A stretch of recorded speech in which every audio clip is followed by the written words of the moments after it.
Welcome to the Celebrate Brave podcast, the podcast for women in and around the tech industry. Every week, we dive into the conversations, frameworks, and best practices to help you stress less, work less, and earn a lot more. My name is Nicole Steinbach, your host and the International Bravery Coach for Women in Tech. Let's go.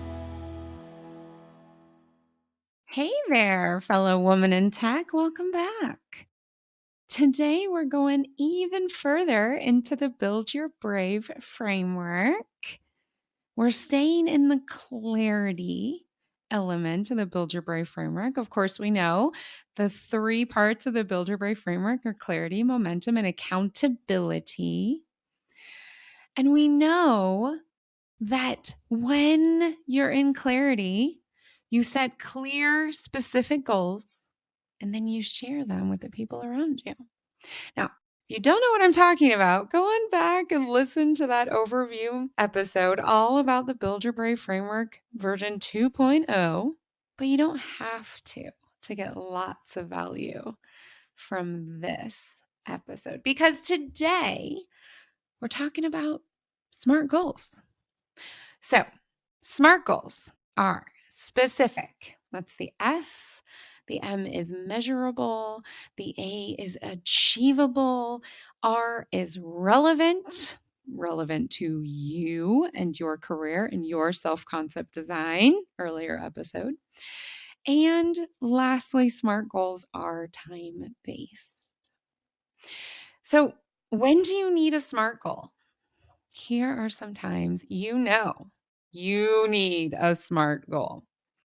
You feel stuck and you feel bored. Or maybe you feel underappreciated and overworked. You aren't reaching your goal, or you don't have a goal, or maybe you had a goal but you forgot about it. And or people aren't helping you reach your goal.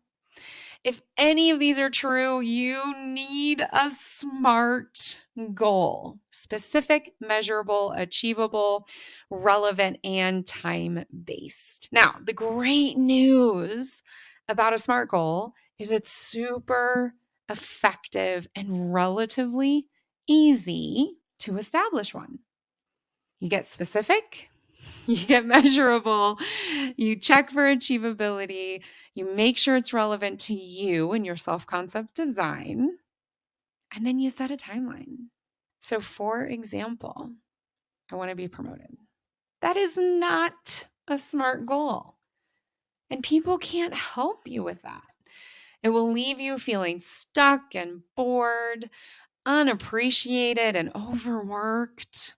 And quite frankly, the chances you accomplish that goal are really low. So let's get smart about it.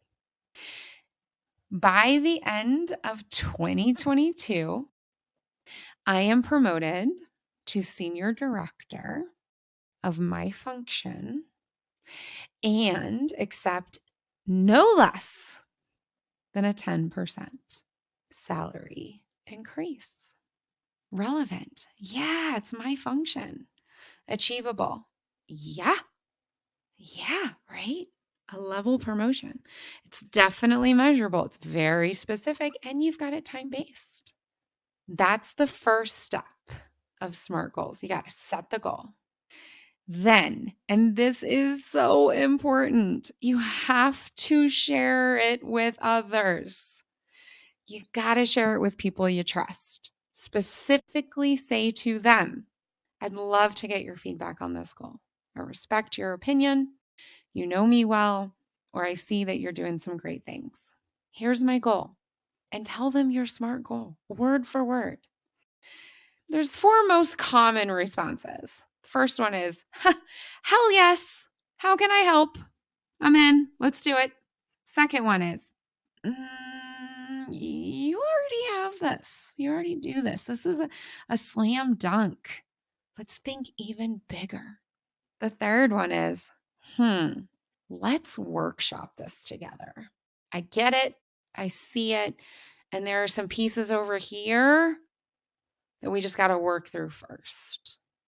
Maybe the feedback's going to be, I see you growing into this other function. Or maybe the feedback's like, end of the year, you got some big gaps. I see that you aren't aware of those big gaps, but you got them. And so let's look at 18 months.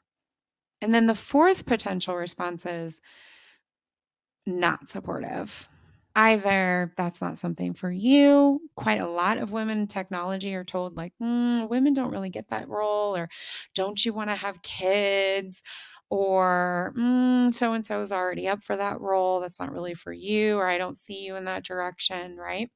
When you get that kind of feedback, evaluate that feedback for sure. There may be some really good pearls in there.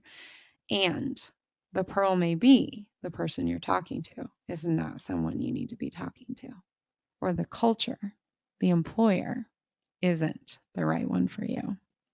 So you set your SMART goal, you've shared it, you've gotten feedback, you evaluate that feedback, you tweak your goal, you shift your goal, you make it even more specific, even bigger, even more measurable, and then you get to work.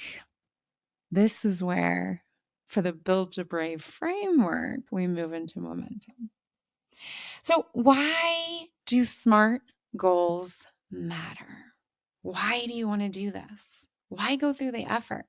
Why be so brave as to set a line in the sand and to share that line with other people, to set your expectations, to stretch yourself? Why do SMART goals matter? Well, here you go. When you do this, you will be focused.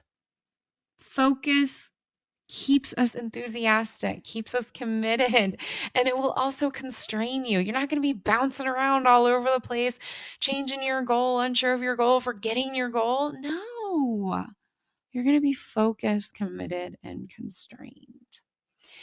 You'll know what you got to get to work on. You'll know where the gaps are. You know where the strengths are, and you can actually work to close them over time. And other people will be active in helping you achieve your goal. And as a result of all of this, you're going to be enthusiastic. You're going to be excited. You're going to see value in what you're doing.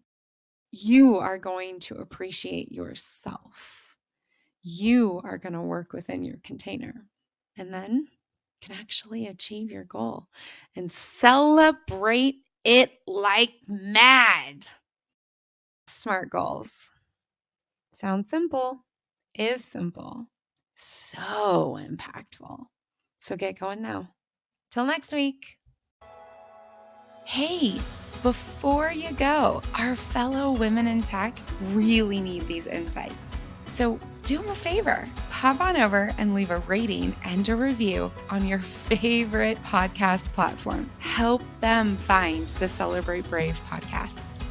All right, thanks a bunch. Until next time, brave it up.